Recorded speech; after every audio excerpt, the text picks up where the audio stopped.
Go. We good? Okay, welcome to this tour. My name is Rob Briggs. I'm a Hackney Society trustee and chair of the Buildings at Risk group, and I'm now a curator. I curated the exhibition inside, so thanks to those who looked at it already. They have done so. We're going to come back in through the back, so there's no escaping it.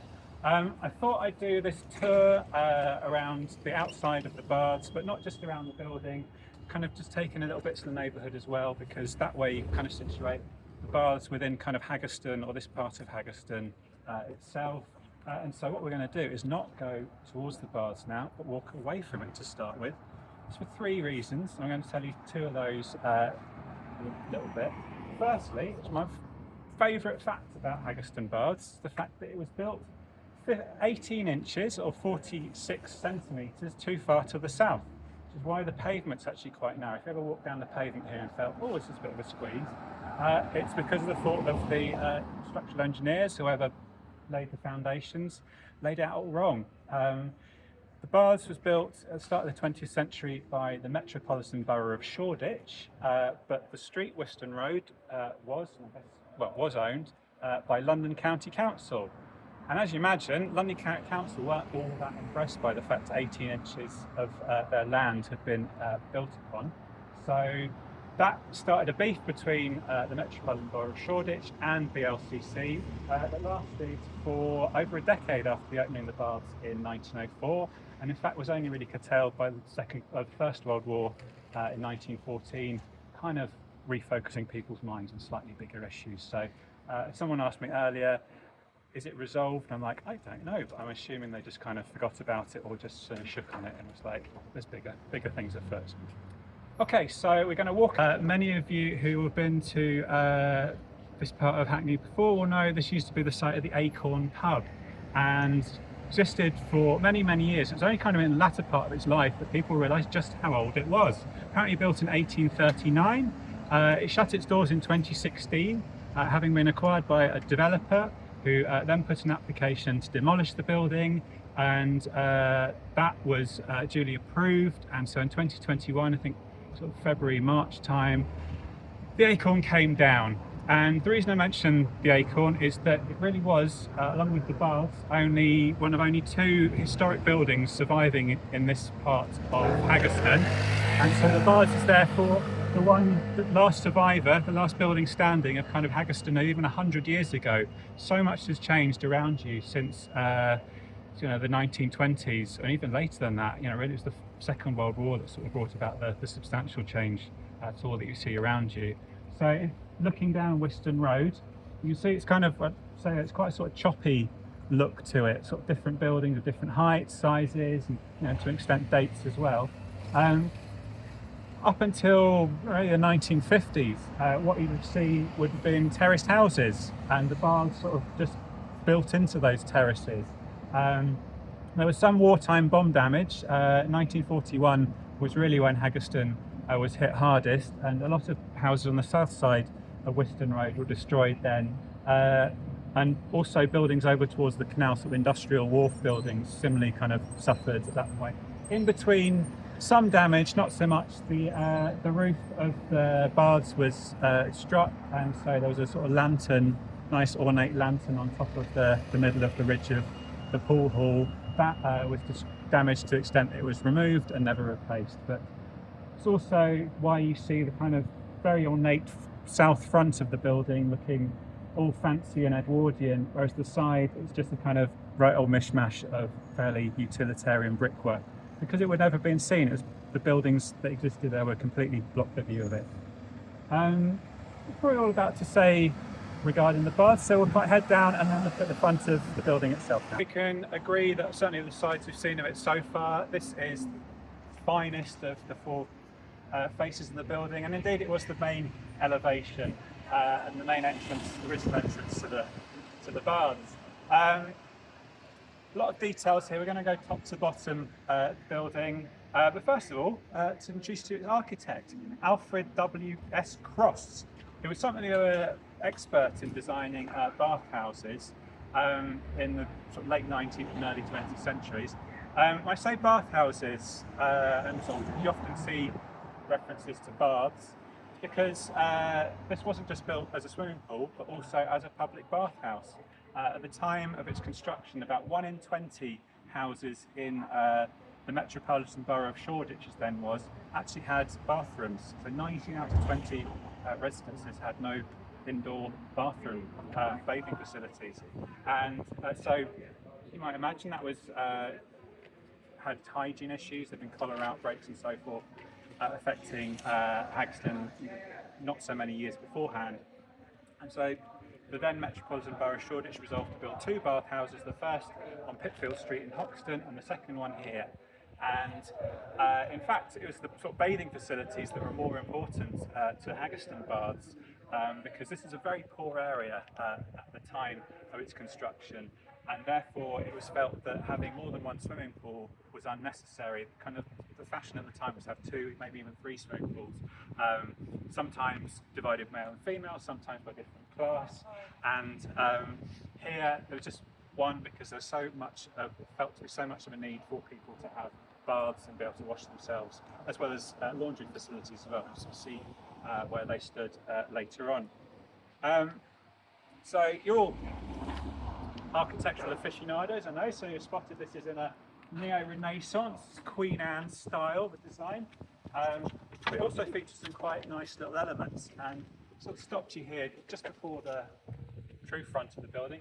So you see the weather vane at the top there, which was designed by Mr. George Ragg of Salford in Greater Manchester. And he actually designed another one on Deptford Town Hall, which is now part of Goldsmiths, University of London, that is claimed to look exactly alike. I visited it the other day. I think they're cousins more than actual identical twins. Below in the pediment there you have 2 low-relief carvings of female bathers, slightly Art Nouveau style, and that's because they were designed by a sculptor working in that style named Frederick Emil Eberhard Schenk, who died in 1908. So this building was started in 1903, completed in 1904. Just their sort of late career examples of his work. And what I love about this, and where you can really plot this week, is that balcony in between is actually the balcony for the caretaker's flat. So the whole top floor there was where the caretaker lived, and right up from the start to the end of its active life, yeah. And as someone points out, they couldn't see the sculptures that they kind of could, whilst looking out over Haggerston, they couldn't kind of see sculptures. I think that's a pretty nice place to live, all told. I'd like to have those sort of pieces of artwork outside my front door. Below that you have the ceremonial balcony. How many ceremonies were conducted from there I don't know, but that is because it led behind onto the boardroom for the management committee of the building, which is the nicest appointed room, unsurprisingly, within the whole of the baths. A really nice fireplace, part of which has been stolen since the year 2000. So yeah, sadly it's incomplete, but I assume there are images of it that can, as and when the time comes that the building is restored, then that can be made complete once more. The entrances, 2 entrances, at the tops of which you can see sort of 2 lines forming into one. That was apparently the emblem of the Metropolitan Borough of Shoreditch. So keep mentioning Shoreditch just to say that this was not only the local authority that built the baths, but then operated them right through to 1965, when boroughs of Shoreditch, Hackney and Stoke Newington were all amalgamated into one new London borough of Shoreditch. So it's actually, the baths has been owned and operated over the years by 2 separate councils, but nonetheless related councils. The 2 entrances, men and women, kind of gives you a sense of equality of the sexes. Once you stepped inside, it was really nothing of the sort. Women were only allowed to bathe in the swimming pool at least once a week, apparently on Fridays. Men had the run of the place the whole week. Yeah, really, really unequal. As were the number of slipper baths provided, far more for men than for women. We'll see another part of the building later on where that balance is reversed, but not necessarily in a particularly good way. The foundation stone in between the 2 entrance phase. Laid in 1903, features a who's who of civic life in Shoreditch at the time, including E.J. Wakeling, who is the vice chair of the Shoreditch Baths and Washhouses Committee, would also be the star turn at the opening ceremony in the middle of 1904, when he swam an entire length of the pool underwater to a packed house and hopefully a rousing round of applause at the end of it. And finally to note on the front here, that little grill underneath the date stone was actually ventilation for the towel store. So people came and didn't necessarily have their own towel, so you could come in, change, then go downstairs, get your towel, and then go off to the swimming pool or to the baths. It's a really wonderful little kind of thing you just don't have anymore, do you? Maybe in big hotels you have, but it's not kind of a term that trips off the tongue. Okay, so why have I brought you down this little side street? The answer is that I'm going to talk to you about St Mary's Church, which used to stand in here, built in the 1820s by the architect John Nash, who designed things like Buckingham Palace and the Brighton Royal Pavilion. Also was a pretty dab hand at designing churches. And this one was very much like a sort of game of two halves. Had an enormously tall spire that I'll show a picture of it to you afterwards.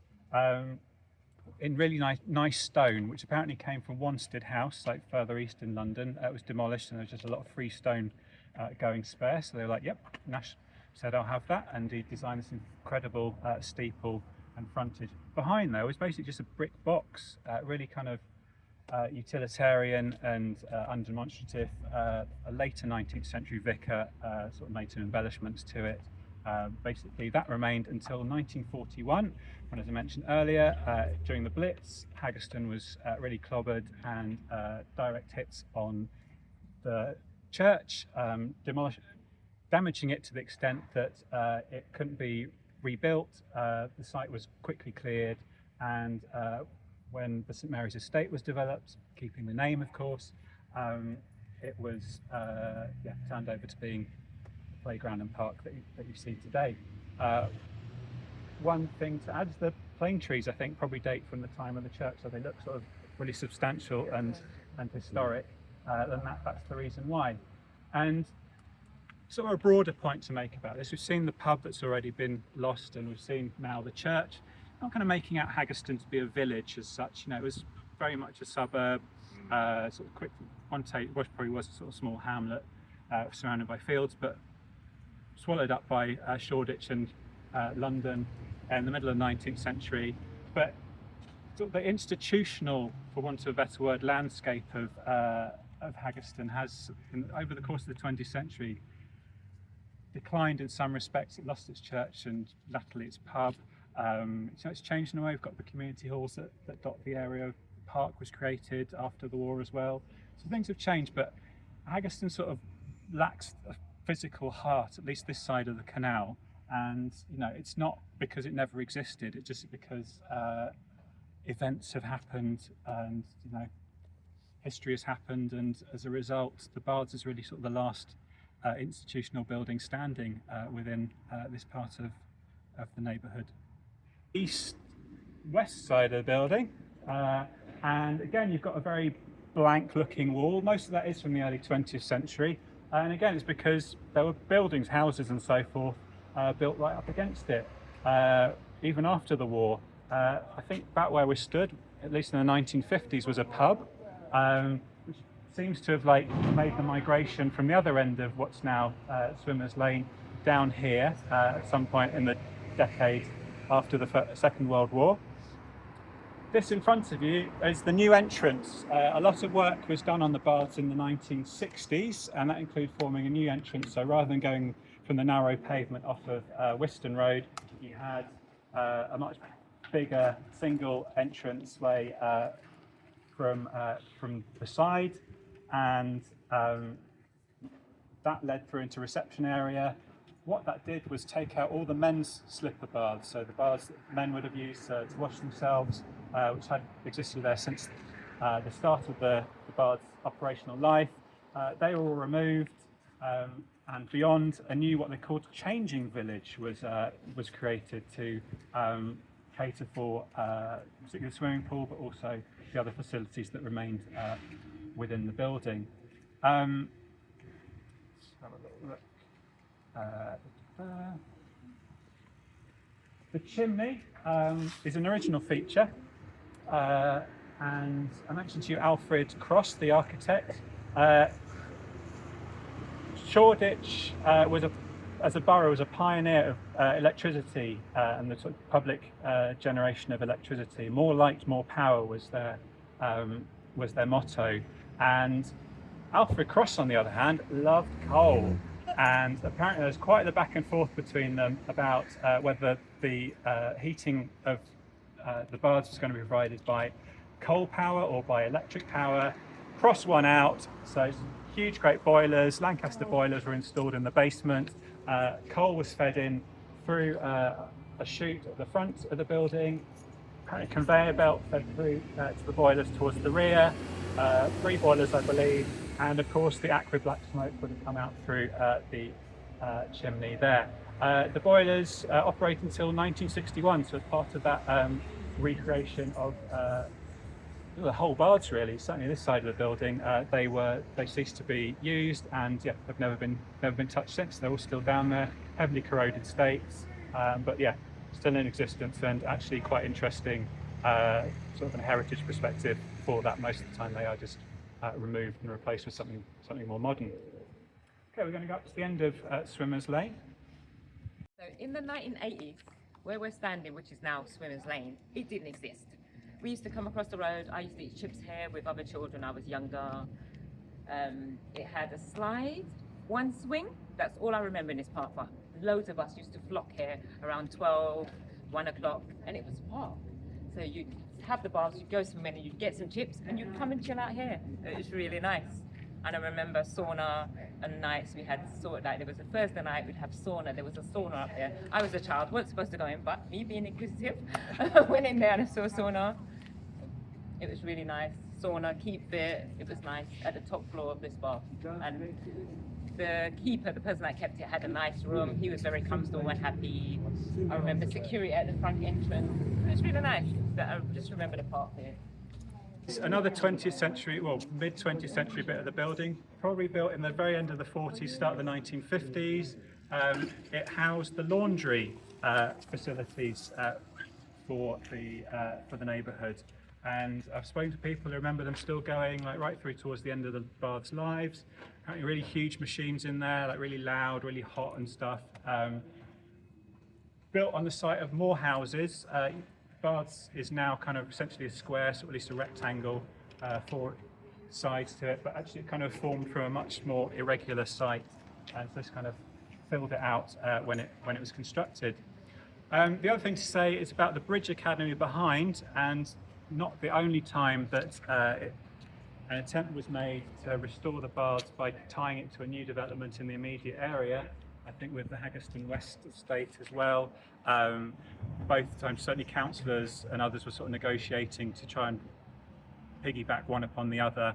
Neither of them came to any fruition, largely because of money. And so yeah, we're kind of still stuck with that situation today. We'll talk a little bit more about it later. But yeah, it's not for want of trying that this building is disused and unoccupied. I don't want to repeat. I think right, there was a bloke over there who had storage, and it's before the architectural thing moved in, and he kept tanks, army tanks that were pink, and you could hide them for your wedding, stuff like that. He offered to pay 7 million. Council were purchasing him compulsory. He offered to pay 7 million if they left him alone. And it would have done the pool at that time, but no. Didn't want it. I used to be a teacher of naughty children, well, big ones. And we used to work in the basement of 151. And stuff would come through about murderers and rapists and stuff, and you're not allowed to tell anyone, and then the kids would start talking about it and say, you're not supposed to know that. Oh no, my mum was in the laundry with her mum, you know, and like so much stuff used to come out of that laundry. It was a real thing for the, when I'm talking about 30 years ago, it's a real thing that people have lost. That was, yeah. Yeah, cheese rolls and Marmite and drinks like swimming pools. Yeah. Arrowroot biscuits. Wagon wheels. Yeah, that's right. Yeah. I did live in there for a short period of time. Oh, what, in the art gallery? Yeah, well, I had a double-decker bus. Oh, So, right. So we drove it up from Cornwall when I first bought it, and that guy was letting loads of travellers live in there. So there's about 20, 30 of us, well, maybe more, all different vehicles. They have buses, trucks, lorries, and yeah, and then lots of us moved off to Europe. Right. We were doing parties and doing installations and new toy waste and different groups. But before that, I was living in a squat on Richmond Road, and we didn't have showers and stuff, so it was free every Thursday morning Come here, yeah. if you're unemployed. So we used to come here to use the baths and to wash and have a swim every week. Because there was gasworks there, just where the park is, where the cold stock. Oh no, it's flats now, isn't it? The Oh, cold yeah. stock. Yeah, and it does seem that there's always a bath that has a public facility near the gasworks, because people got filthy. Right. Right. And even the Burnham School, which that bridge school's on that side, Yeah, before Bridge that Academy. had a pool, didn't it? Yeah, before Bridge It's Academy, there was the about Burnham 2, School, I remember that, yeah. 10 metres, yeah, and I think, The old house had toilets. I do remember you. Oh, you do remember each other. I remember your face, but we I were worked a in the lot school older. as an assistant, so yeah. Yeah. Oh, yeah, you know each other. Building now, the Burnham Road side. Again, this is what you see before you is Alfred Cross's handiwork. So you like less ornate, less kind of going on, and that's because that front this back straight onto the pool hall. So the enormous space containing the swimming pool is like just the other side. I always thought this entranceway at the ground floor level was something like really important. Turns out it was just originally an emergency exit, but had the budget in those days, so made it with a nice pediment and so forth. One thing I do love, and I actually only saw this yesterday, is the scrolled metalwork bracket hanging off the upper floor there. That was for a gas lamp. So some days of gas lighting in the original sense of the term. That was what that supported. Inside, obviously we've got a few here and probably remember it firsthand. But yeah, inside it's got an amazing sort of arched, vaulted roof space. That is made at the time, anyway, start of the 20th century, quite an innovative design of sort of steel trusses. You also might remember that it was sort of air panels, sort of recessed panels as well, sort of coffered as the official terminology is. That was an early attempt by Cross to sort of diffuse the acoustics. So, you know, we all know swimming pools, we all know they're quite loud places, really fun, splashing around and everything. So lots of echo and reverb in there, and that was kind of his attempt to mitigate those sorts of issues.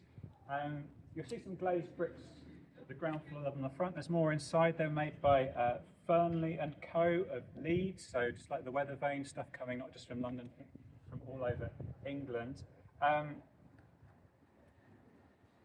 It looks a very ornate building by kind of contemporary standards, but actually Cross was very much of the belief that bathhouses should be kind of very utilitarian structures on the level of workhouses and, get this, abattoirs. So he was very kind of, very sort of like, let's not go sort of too frilly with the decoration here. That's where I'm coming from. Yeah, too. but Don't want the spa in to a be- vegan, vegetarian ways. It wasn't just used as a pool hall. There's the ability in the winter months to cover over the floor. And this is another fun thing I found. The expression "to catch a chill" that we still use today was actually very much a kind of real and present threat at the time the baths were built, because people also didn't have like particularly great domestic heating, and the pool was heated at a temperature of 20 degrees, I think, its maximum. Today, the pool temperature is, I think, 27 degrees, I read. And so, there was a chance that people could actually sort of not dry themselves off properly, and yeah, just literally get ill from the chill they catch. So in the winter months, when obviously, as we all know, heating bills go up, they took the view, let's not have swimming at all, covered it over floor, and used for things like music and dancing, for a while cinema, and then from the 1930s boxing, and this was like the main event, certainly the pre-war period, for the winter time, as it was actually with a lot of similar facilities. And I don't know if there's still a connection with like York Hall being a sort of boxing venue as well as having a pool in there. Kind of, at least the roots of those things are explicable in the same terms. And that's probably about it, actually. So not the most beautiful elevation that you'll see, but kind of again sets the baths in some context. As I said, went around the other side, sort of buildings butting up against it right through to the 1950s, when they were demolished, and Mansfield Court was created as part of the general drive across the country to increase provide new housing, not only for war damaged housing, but also to rehouse people in new, modern, clean homes. And so this is largely what was sort of affected around the immediate vicinity of Haggerston Baths. We also have this block of garages coming out the front, which isn't anything to do with the baths, it's to do with Mansfield Court. Immediately behind we have Centre 151 and its garden, which is a church-owned property, so separate again. So some people have come along over the years with sort of thoughts of redevelopment, and they've kind of seen it in big terms, but actually it's a multi-divided sort of plot of land they're looking at, and so that obviously makes things more difficult to, if you were to try and pursue that option, to sort of navigate across different partners and have different priorities. And some of these garages may still be in use. It's not particularly nice looking, but they still serve a purpose. And this booster pumping station, for whatever it's boosting, similarly is infrastructure that needs to be retained. There's a plaque. This is the lesser spotted eastern side of the building. It's one of the reasons why I wanted the garden to be part of today's event, so you can actually kind of really get up close and sort of appreciate what it looks like on this side, because it's not so easy to do so from behind high walls and obscured by buildings. What you have immediately over this side of the wall is just a yard, just no buildings within that, and then you have this two-storey block coming out to the side. It's quite interesting, an original portion of the building. At a ground floor level, it was called the club room, sort of social space within the building. Not huge, but looks kind of proportions that make it seem quite cosy. Someone told me it became a gym latterly, and I'm looking at the local guru, so I've been informed correctly on that. And then above was the women's second-class slipper baths, and they still survive. Or at least 17 of them do. So imagine just like small, very plain bathrooms, so a bath and then sort of space for changing and so forth. I can't remember if they're original baths or if they were replaced in like the 60s, but were still being used for certainly till the 80s, and then sort of trail goes cold although from what Tom said, kind of maybe being used in the 90s. Do you have a? That was the 80s. 80s. So certainly into the 80s they were still being used. As part of the 2021 proposals for the redevelopment of the building, 2 of those baths are going to be taken out in order to form a fire escape route, so leaving 15, if my maths is correct, in situ. And I think where I wanted to end on this is kind of looking to the future, and then that sort of trying to balance it with respecting the past, and having 15 slipper bath cubicles serving no purpose other than possibly as part of a co-working space that was designated as in what would have been the new restored building. That is fine for taking a call in there, a little bit weird doing so right next to a bath, but whether, given the finances weren't able to be made to work by the developer who partnered with Hackney in order to try and revive this building most recently, how much we need to think kind of in more not drastic terms, but certainly think a little bit differently about maybe we don't need 15 unusable baths, we need 5 or 6 to representative sample, but frees up more space to be used for something new, something hopefully positive that contributes to Haggerston, to Hackney. And after 26 years of disuse, I think this really kind of cuts to the nub of the issue, like whatever's happened, whatever's been tried, what hasn't been able to be achieved for a whole suite of different reasons. How in the future do we kind of approach this if we are unfortunately seeming to find ourselves back at square one? As I mentioned, the exhibition, Hackney and its developer partner, they're kind of still tied into legal agreements, we understand. The existing planning applications have all timed out, they won't be built. So now is the opportunity for them to sort of engage in fresh discussions around, well, if you couldn't get office-led development to work, what might be able to be possible? And so this is kind of why we're hosting this event, to inform you about that fact, to kind of get a sense from people of the ideas they have, so we can then kind of feed them in some level to Hackney, and also, just kind of test the temperature of people, that how much, as much as people love the baths, how much of the baths do they love? Is it kind of every last fixture and fitting needs to be preserved, or should we actually think in terms of like losing a little bit more in order to free up the space, free up the potential for new things to happen that actually can pay the way to see this building reopened? So I think that's all from me.